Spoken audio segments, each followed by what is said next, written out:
তাইওনের পিছন দিয়ে যে একটি গাড়ি আসছিল এটাও সে লক্ষ্য করে না। এদিকে আমাদের ইয়নসোকে দেখানো হয় যে কিনা রুমে ছিল। তাইওন তার কাছে আসে আর তাকে এনে কিছু খাবার দিয়ে দেয়। সে তখন বলে আমি তো খাবার রান্না করেছি। তখনই তাদের দরজায় নক পড়ে। সে দরজার কাছে যায়। দরজার কাছে গিয়ে সে যখন তার ম্যানেজারকে দেখতে পায় সে তো আতঙ্কিত হয়ে পড়ে। তাইওন বলে দরজা খুলছো না কেন, দাও আমি দরজা খুলে দিচ্ছি। সে দরজা না খুলে তাইওনকে একটি রুমে গিয়ে বন্দি করে রাখে।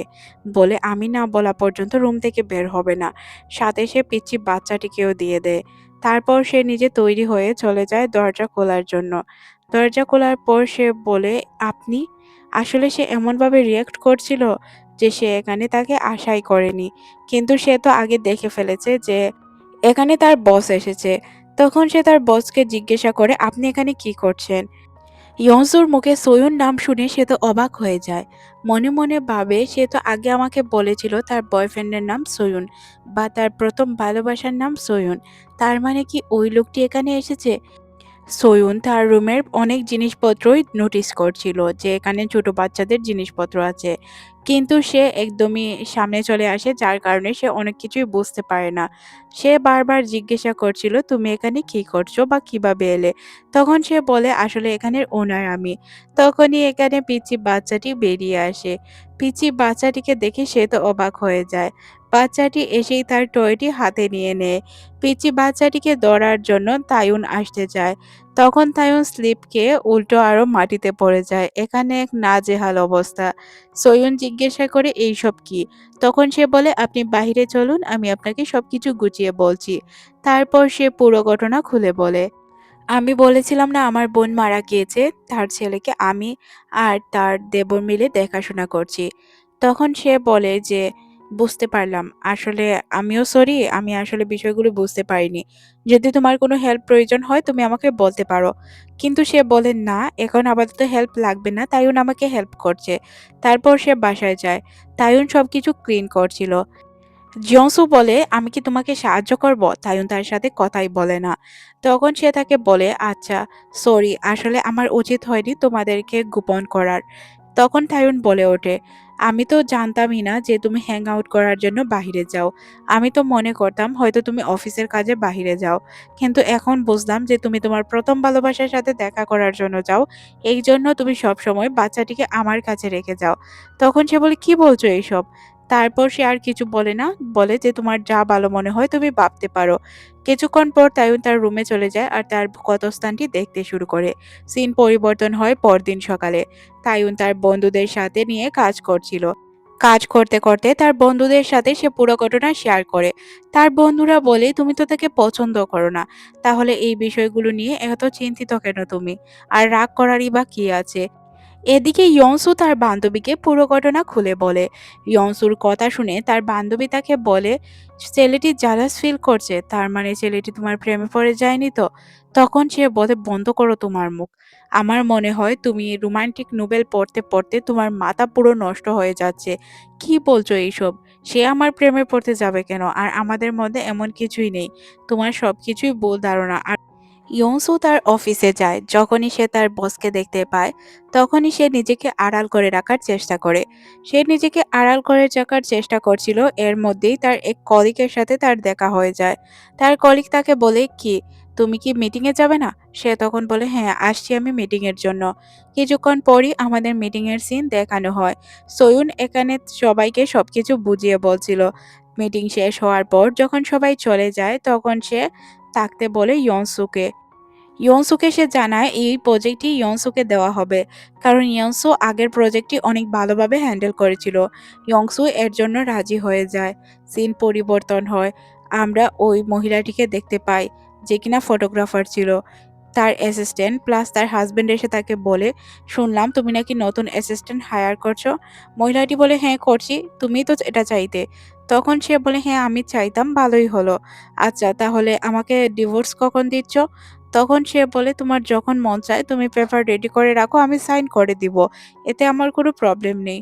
লোকটি তখন বলে, আমার নেওয়ার মতো কিছু জিনিসপত্র আছে। এটা আমি নিতে চাই। আসলে একটি ডগের পিকচার দেখিয়ে সে নেওয়ার জন্য বলছিল। তখন তার ওয়াইফ বলে, তোমার যা মন চায় তুমি তাই নিতে পারো।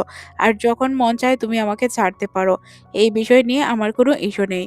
তখনই এখানে তাইয়ন চলে আসে। মহিলাটি তাইয়নের সাথে কথা বলে আর তাইয়নকে জানায় সে তাকে সিলেক্ট করেছে। তাইয়ন অনেক বেশি খুশি হয়ে যায়। তারপর মহিলাটি তার তোলা প্রত্যেকটি পিকচার এখানে রাখে আর পিচ্চি বাচ্চাটির পিকচার দেখিয়ে বলে, এই পিকচারটির জন্যই আমি তোমাকে জবে রাখছি। তখন সে বলে, আজকে আমি বাচ্চাটিকে আমার বন্ধুদের কাছে রেখে এসেছি, আপনাকে সে ডিস্টার্ব করবে না। এর মধ্যে এখানে একটি পিকচার ছিল ইয়নসুর। ইয়নসুর পিকচারটি দেখিয়ে সে বলে, এটা কি তোমার ওয়াইফ নাকি গার্লফ্রেন্ড?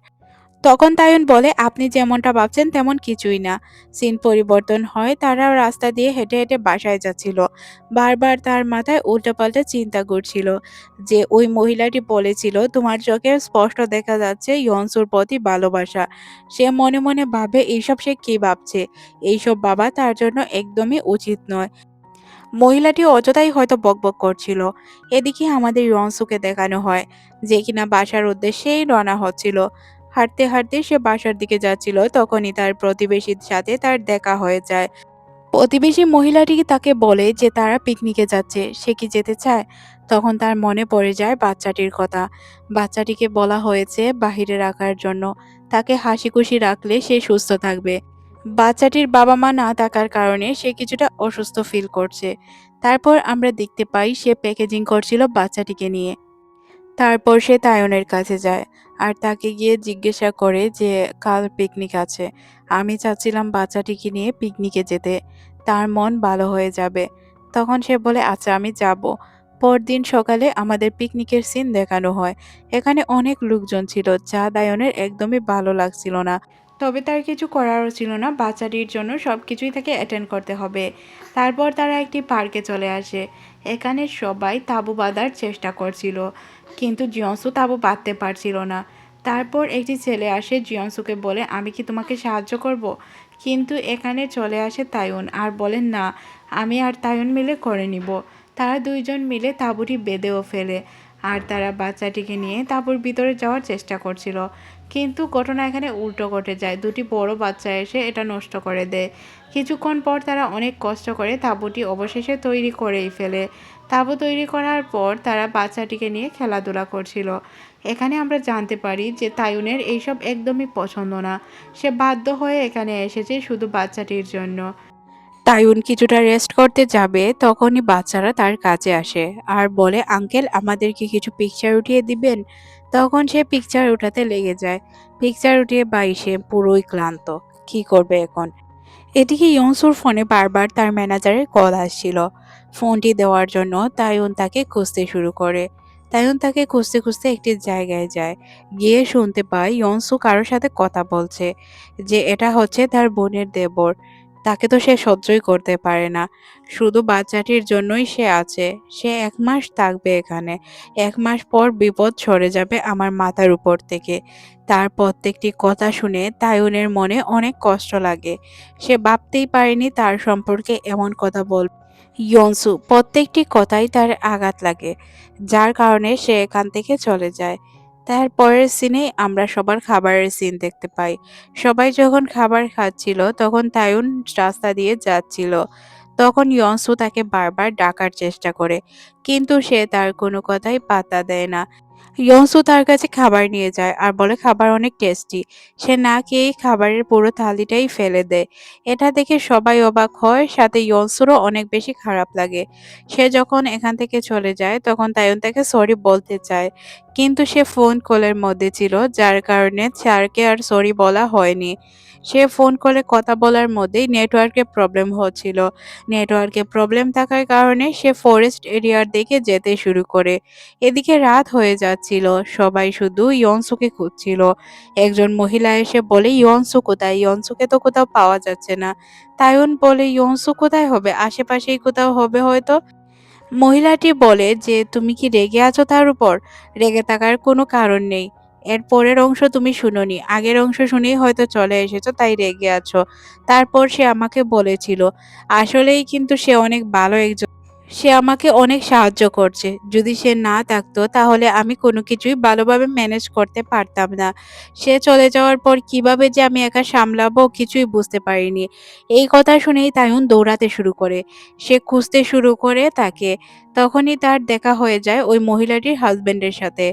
লোকটি বলে, "আমি কি পুলিশে কল করব?" তাইয়ুন বলে, "হ্যাঁ, অবশ্যই। তাড়াতাড়ি পুলিশে কল করে দিন।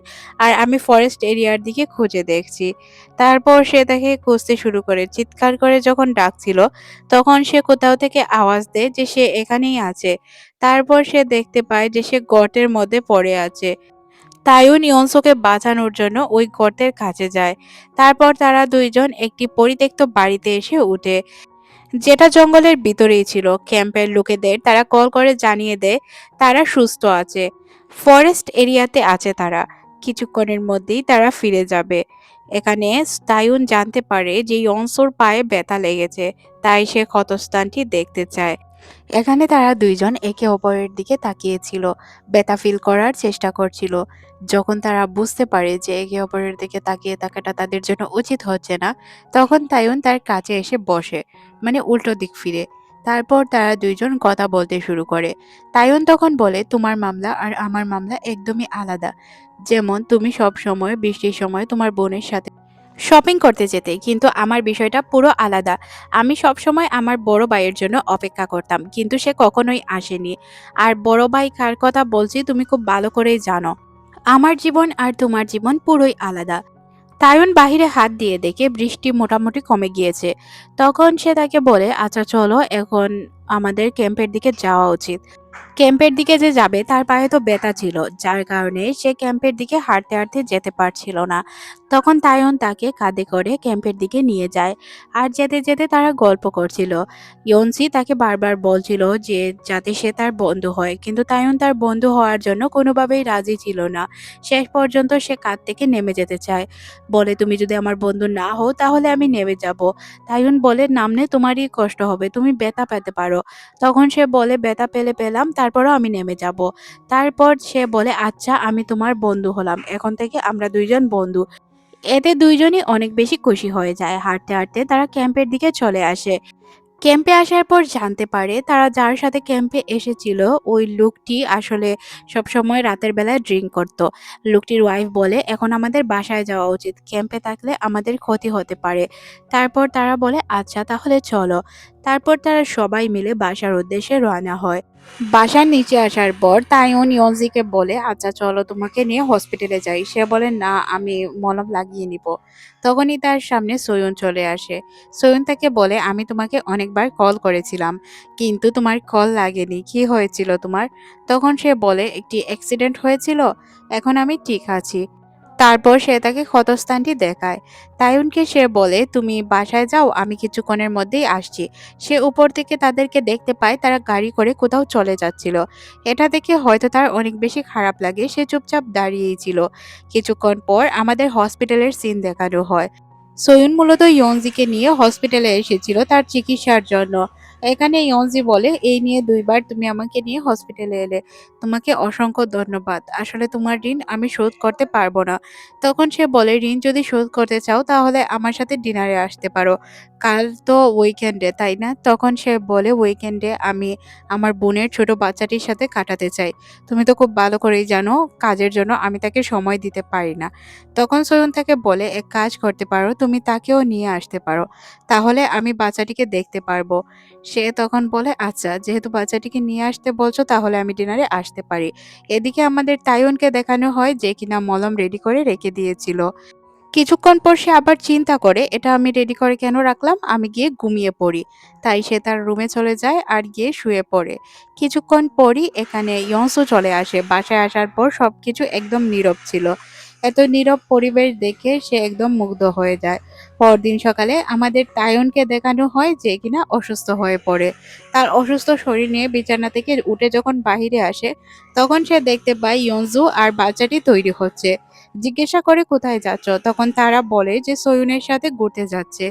এটা শোনার পর সে তখন তাকে বলে, "ও আচ্ছা, বাচ্চাটির কি হবে?" তখন সে বলে, "বাচ্চাটিকেই নিয়ে যাচ্ছি, বাচ্চাটির সাথে ও দেখা করতে চায়।"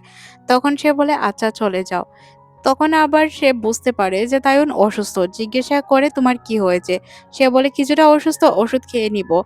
তারপর আমরা দেখতে পাই সে সোয়ুনের সাথে দেখা করতে চলে যায়। সোয়ুন যখন বাচ্চাটিকে দেখতে পায় তখন অনেক খুশি হয়ে একটি টয় দেয়। তারপর তারা সবাই মিলে গাড়িতে উঠে পড়ে। সোয়ুন বলে, "তুমি কি একটি বিষয় নোটিস করেছ?" তখন সে বলে, "কি?" তারপর সে বলে যে, "আসলে আমি আজ কমফোর্টেবল ড্রেস পরেছি। তুমি হয়তো নোটিস করোনি। এটা আমি কলেজ টাইমে পড়তাম। তারপর থেকে আর কখনোই পরিনি। অফিসিয়াল কোনো ড্রেস আপে আমি নেই যাতে বাবুর কোনো কষ্ট না হয়।" তখন সে বলে, "হ্যাঁ, আসলেই তুমি কলেজে থাকতে অনেক ফেমাস ছিলে।" তারপর তারা রেস্টুরেন্টে চলে যায়। রেস্টুরেন্টে সে তার জন্য অনেক ভালো, ভালো খাবার অর্ডার করেছিল। বাচ্চাটির জন্য আলাদা করে কিছু খাবার অর্ডার করে। ইয়ঞ্জি বাচ্চাটিকে খাবার খাইয়ে দিচ্ছিল। এদিকে আমাদের তাইয়ুনকে দেখানো হয় যে কিনা খাবার খাওয়ার চেষ্টা করছিল কিন্তু কোনোভাবেই সে খাবার খেতে পারছিল না, কারণ বারবার তার বাচ্চাটির কথা মনে পড়ছিল। বাচ্চাটির দেখে সে ইউজিনের পিকচারটি বারবার দেখছিল আর তার কথা মনে পড়ছিল। সে তাকে বলেছিল সে তার ছাতা হয়ে থাকবে। এইসব মনে করে সে তার রুমে গিয়ে শুয়ে পড়ে। রুমে যখন সে শুয়া ছিল তখন আমরা দেখতে পাই যে ইউজিন আসলে তার সাথে ডিনারে যায়নি। সে নিচে নেমে তাকে বলেছিল যে, "আসলে আমরা আজ তোমার সাথে যেতে পারবো না। বাহিরে না যাওয়ার কারণ হচ্ছে তাইয়ুন বাসায় অসুস্থ। তার দেখাশোনা করতে হবে। সে যেহেতু আমার আর বাবুর দেখাশোনা করে, এখন তো দায়িত্ব তার দেখাশোনা আমার করার।" এদিকে আমাদের তাইয়ুনকে দেখানো হয় যে কিনা বিছানায় শুয়েছিল। তখন তার অবস্থা খুবই খারাপ ছিল, অসুস্থ ছিল সে। আর ছোটবেলার তাইয়ুনকেও দেখানো হয় যে কিনা গামে লেটপেট ছিল। আর ডক্টর বলছিল যে তাইয়ুন যেহেতু তার ভাইয়ের অপেক্ষা করছিল এতদিন যাবৎ, তাই তার ব্রেনে এটা ক্যাচ করে গিয়েছে। এইজন্য সে অসুস্থ হয়ে পড়েছে। আর তাকে সুস্থ করতে হলে কোনো মেডিসিন নয়, তার সেবা যত্ন করতে হবে। তার যখন ঘুম ভাঙে তখন সে ইয়ঞ্জিকে দেখতে পায়। ইয়ঞ্জি তার কাছেই ছিল। তখন তাকে জিজ্ঞাসা করে যে কি হয়েছে? তখন সে বলে, "কিছুই হয়নি। তুমি এখানে কি করছো? তুমি ডিনারে যাওনি?" সে তখন বলে, "না, তুমি অসুস্থ তাই ডিনারে যাইনি।" তখন সে বলে, "আমি তোমাকে পছন্দ করি।" এখানে সে কোনো কিছুই বলতে পারে না। চুপচাপ শুধু তার মুখের দিকে তাকিয়ে থাকে। তাইউনও চুপচাপই ছিল। সে কি বলেছে সে নিজেও বুঝতে পারছিল না।